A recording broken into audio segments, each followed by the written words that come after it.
Innal hamdalillah nahmaduhu wa nasta'inuhu wa nastaghfiruhu wa nastahdihi wa na'udzu billahi min shururi anfusina wa min sayyiati a'malina. Man yahdihillahu fala mudhillalah wa man yudlil fala hadiyalah. Asyhadu an la ilaha illallah wahdahu la syarikalah wa asyhadu anna Muhammadan abduhu wa rasuluhu la nabiyya ba'dah.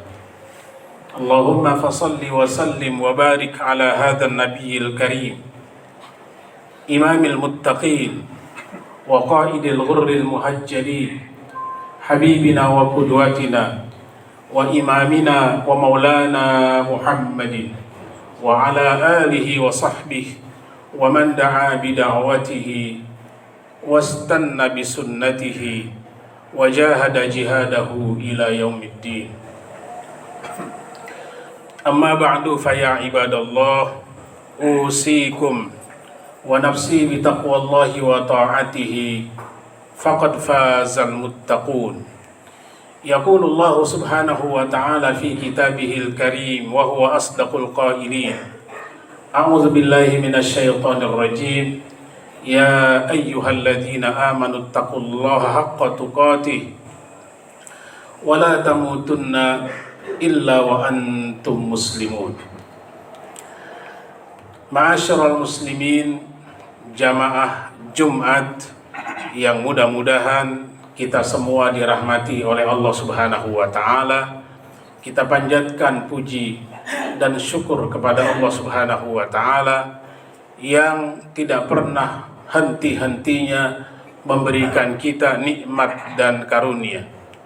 Sampai dengan detik ini, alhamdulillah, Allah masih berikan kita nikmat sehat afiat, nikmat iman dan Islam, sehingga dengan nikmat-nikmat tersebut, alhamdulillah, kita masih diberikan kesempatan, kekuatan dan kemauan untuk bersama bersimpuh di rumahnya yang mulia di masjid ini untuk menunaikan salah satu kewajiban kita sebagai hamba-hamba yang beriman, yaitu sholat Jumat siang hari ini, dengan harapan mudah-mudahan amal ibadah kita diterima oleh Allah Subhanahu wa ta'ala dan kita semua dimasukkan ke dalam kelompok hamba-hambanya yang taat kepadanya insyaallah. Amin amin ya rabbal alamin. Jamaah sekalian yang berbahagia, di dalam Al-Quran dan di dalam hadis-hadis Rasul sallallahu alaihi wa alihi wasallam, Allah Subhanahu wa ta'ala mencantumkan tentang perspektif bencana di dalam Al-Quran dan sunnah Rasulullah sallallahu alaihi wasallam. Jamaah sekalian yang berbahagia, tahukah kita apa yang menyebabkan datangnya bencana?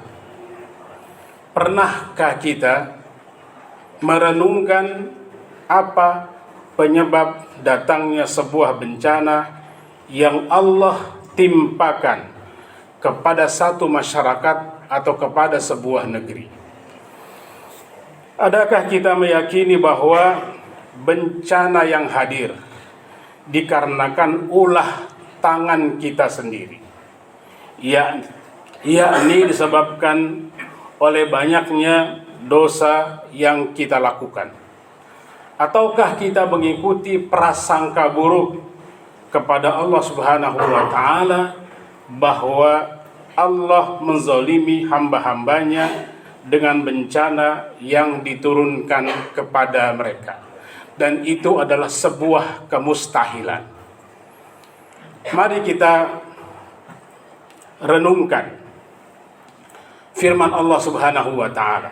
Allah mengatakan, a'udzubillahi minasyaitonir rajim, wa ma asabakum min musibatin fabima kasabat aydikum wa ya'fu an katsir.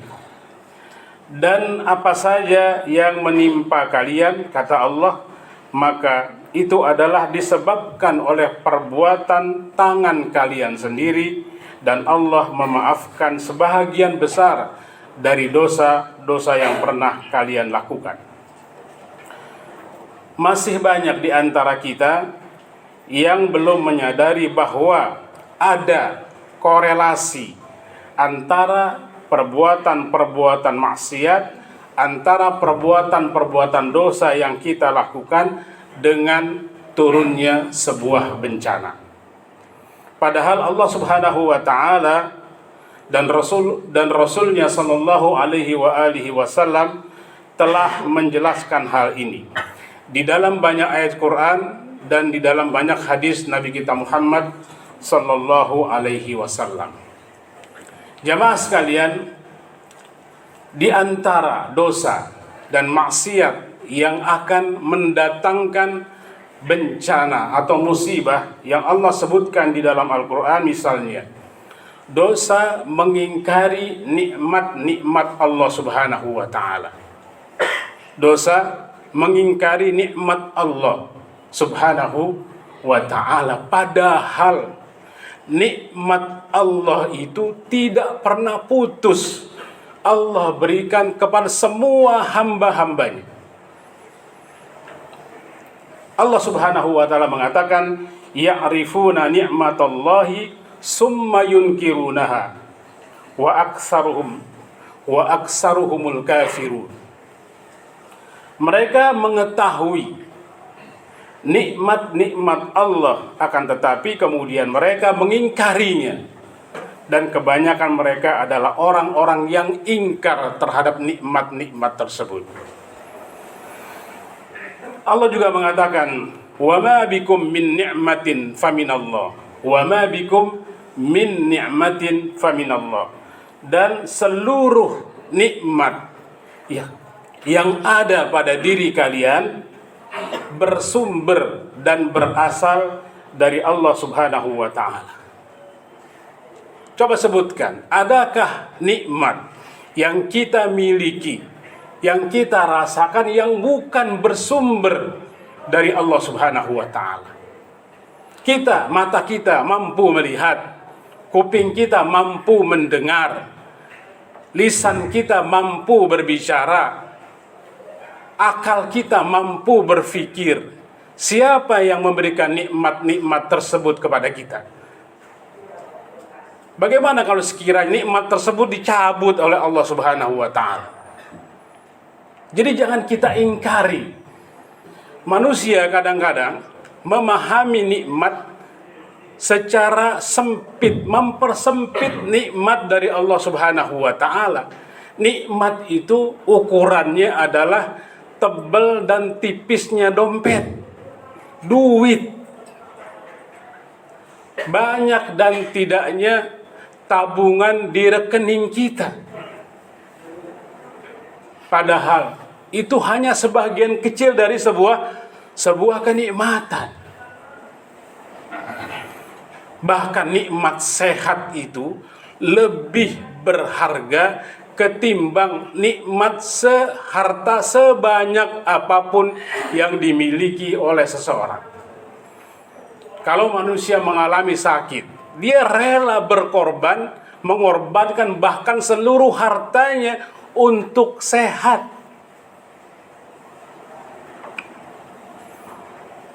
Allah Subhanahu wa ta'ala mengatakan, wa in ta'uddu ni'matallahi la tuhsuha. Kalau kalian mencoba untuk menghitung-hitung nikmat Allah, pasti niscaya kalian gak pernah mampu untuk menghitungnya. Tapi Allah Subhanahu wa ta'ala bukan menyuruh kita untuk menghitung-hitung nikmat tersebut. Tapi yang Allah perintahkan kepada kita adalah mensyukurinya. La in syakartum la azidannakum wa la in kafartum inna adzabi lasyadid.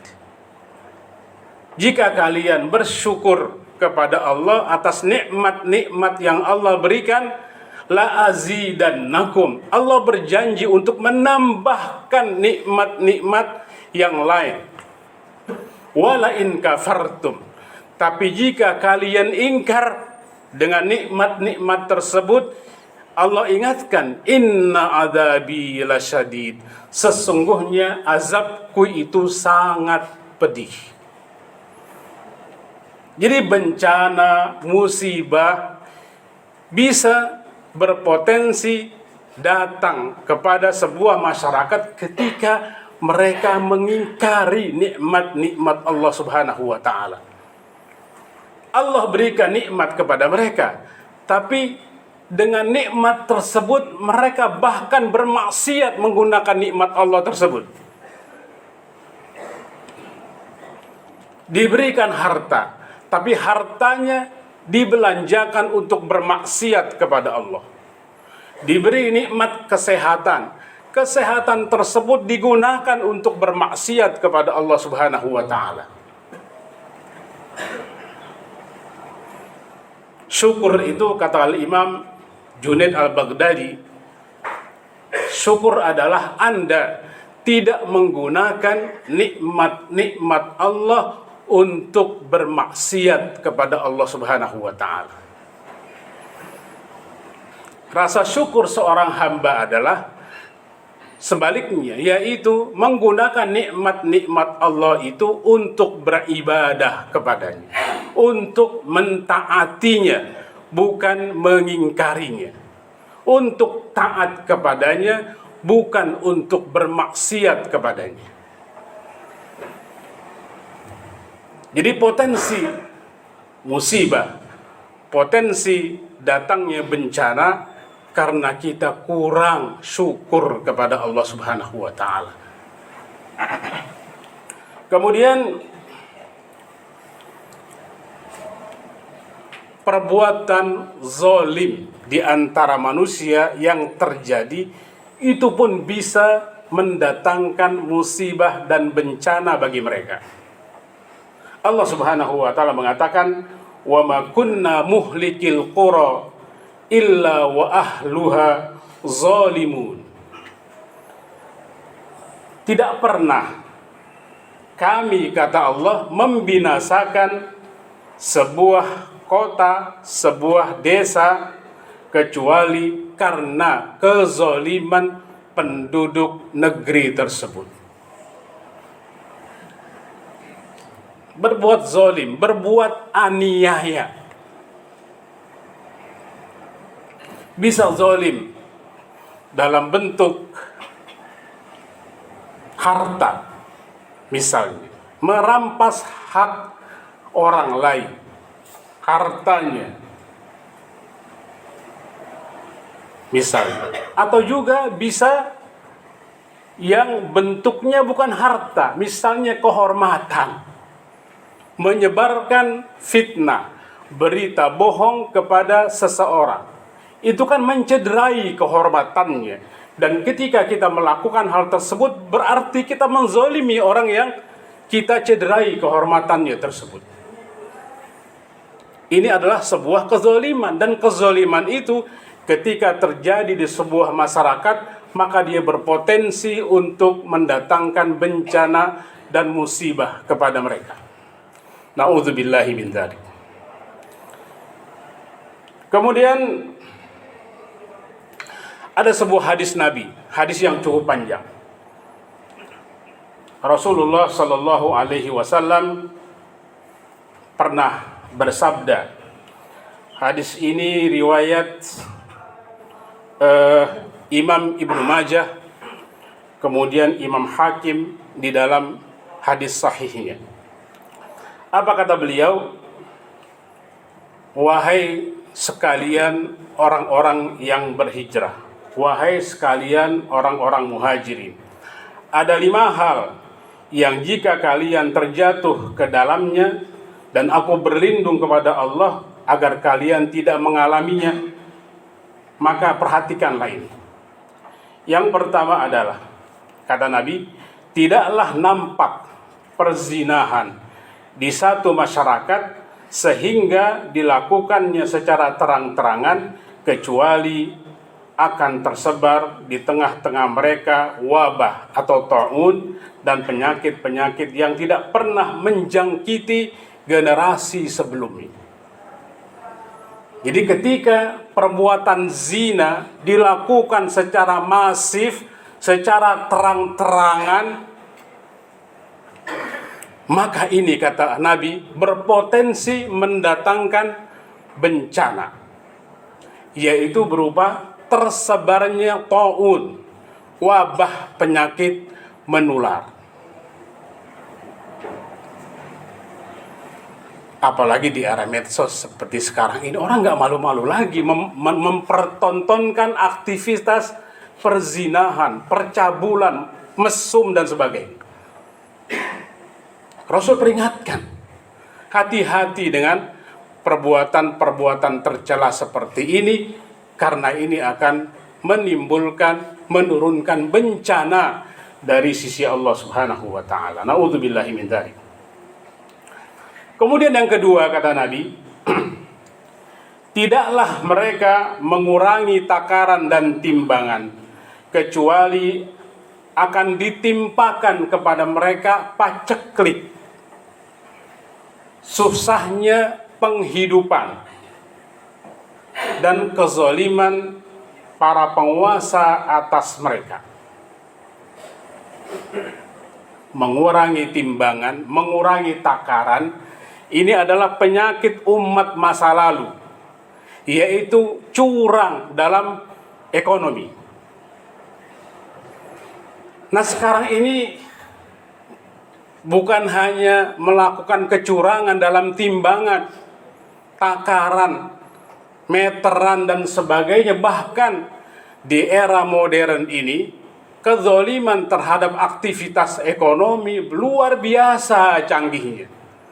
Kecurangannya bukan terbatas ngurangin timbangan, ngurangi takaran, tidak. Yang lebih dahsyat dari itu pun terjadi saat ini. Kalau sekiranya mengurangi timbangan, takaran yang Rasul sebutkan dalam hadis ini bisa mendatangkan bencana yang dahsyat, apalagi kejahatan yang bentuknya lebih besar dari itu. Kemudian yang ketiga kata Nabi, tidaklah mereka menahan zakat, tidak membayar zakat, maksudnya kecuali hujan dari langit akan ditahan dari mereka. Artinya hujan tidak turun ke bumi. Dan sekiranya bukan karena hewan, niscaya manusia tidak akan diberi hujan. Jadi ketika orang-orang yang wajib membayarkan zakatnya lalu menahan hartanya dan tidak mengeluarkannya, maka kata Nabi, Allah akan tahan hujan dari langit. Artinya kita memiliki potensi untuk merasakan bencana kekeringan. Kalaulah bukan karena hewan-hewan yang ada di bumi, niscaya mereka manusia itu tidak akan menerima hujan. Itu yang ketiga. Kemudian yang keempat, kata Nabi, tidaklah mereka melanggar perjanjian mereka dengan Allah dan Rasul-Nya, kecuali Allah akan menjadikan musuh mereka dari kalangan selain mereka, yaitu orang-orang kafir, untuk berkuasa atas mereka, lalu musuh tersebut mengambil sebahagian hasil bumi yang mereka miliki. Bayangkan itu. Ketika kita mengingkari Allah dan Rasul-Nya sebagai hambanya yang mengaku sebagai orang-orang mukmin, lalu kita putuskan tali hubungan dengan Allah dan Rasul tersebut, maka Allah akan menguasakan kalian kepada orang-orang asing yang kemudian merampas seluruh sumber daya alam yang kalian miliki. Dan yang terakhir kata Nabi, yang kelima, selama para pemimpin kalian, pemimpin kaum muslimin, tidak berhukum dengan kitabullah, dengan Al-Quranul Karim, dan mengambil yang terbaik dari apa-apa yang ada di dalam Al-Quran tersebut, maka kata Allah, Allah akan menjadikan permusuhan di antara mereka. Permusuhan yang pasti akan menyebabkan lemahnya, hilangnya kekuatan kaum muslimin. Jamaah sekalian, ini beberapa yang diisyaratkan oleh Allah Subhanahu wa taala kepada kita kaum muslimin agar kita berhati-hati dengan perbuatan-perbuatan maksiat kita. Apalagi maksiat tersebut tersebar secara masif di tengah masyarakat. Ini berpotensi sekali untuk datangnya berbagai macam bentuk bencana dan musibah. Lalu apa yang mesti kita lakukan ketika kita terkena musibah? Tentu yang pertama adalah mengucapkan inna lillahi wa inna ilaihi raji'un. Idza asabathum musibah qalu inna lillahi wa inna ilaihi raji'un. Ingatkan diri kita bahwa kita ini adalah punya Allah dan kita semua bakal kembali kepada Allah Subhanahu wa taala. Kemudian kita yang tidak terkena musibah kemudian memberikan bantuan kepada orang yang terkena musibah. Itu adalah bagian dari ajaran Islam. Sebagaimana Rasul menyuruh para sahabat memberikan bantuan kepada sahabat yang mulia Ja'far bin Abi Thalib ketika Ja'far gugur dalam sebuah pertempuran. Disuruh sahabat-sahabat yang lain untuk bertakziah, memberikan donasi dalam bahasa kita sekarang untuk meringankan beban mereka sekaligus menghibur duka cita mereka. Kemudian kita ingatkan mereka untuk senantiasa bersabar menghadapi musibah tersebut. Rasulullah Shallallahu Alaihi Wasallam pernah mengajarkan sebuah doa kepada Ummu Salamah. Doa beliau yang beliau ajarkan adalah Allahumma ya Allah, berikanlah ganjaran atas musibah yang menimpaku dan kemudian gantilah dia dengan yang lebih baik. Ini doa yang diajarkan oleh Nabi kepada Ummu Salamah. Maka ketika Abu Salamah meninggal dunia, lalu Ummu Sulaim pun membaca doa ini setelah beliau mengucapkan inna lillahi wa inna ilaihi raji'un. Allahumma jurni fi musibati wa khlif li khairan minha. Ya Allah, berikanlah saya ganjaran atas musibah yang menimpa saya dan gantikan yang hilang itu dengan yang lebih baik. Lalu dia berpikir, adakah suami yang lebih baik daripada Abu Salamah? Setelah masa iddahnya selesai, tiba-tiba Rasul datang ke rumahnya, kemudian melamarnya untuk menjadi istri beliau. Tentu Rasul lebih baik, jauh lebih baik daripada suami yang meninggal dunia, yaitu Abu Salamah. Jadi kalau kita terkena musibah, doa Nabi yang diajarkan kepada kita adalah sebagaimana doa yang diungkapkan oleh Ummu Sulaim, yaitu Allahumma jurni fi musibati wakhluf li khairan minha. Ya Allah, berikanlah ganjaran atas musibah yang menimpaku dan beri ganti dengan yang lebih baik. Mudah-mudahan kita berdoa kepada Allah Subhanahu wa taala agar Allah Subhanahu wa taala memberikan ganjaran yang besar kepada saudara-saudara kita yang saat ini mengalami musibah, dan Allah gantikan semua yang hilang itu dengan yang lebih baik insyaallah. Amin amin ya rabbal alamin. Jamaah sekalian, inilah khutbah yang bisa disampaikan sebagai tazkirah. Allah Subhanahu wa taala mengatakan wa zakkir fa inna dzikra tanfa'ul mu'minin. Berikanlah pengingatan, sesungguhnya pengingatan itu adalah baik, bermanfaat untuk orang-orang yang beriman.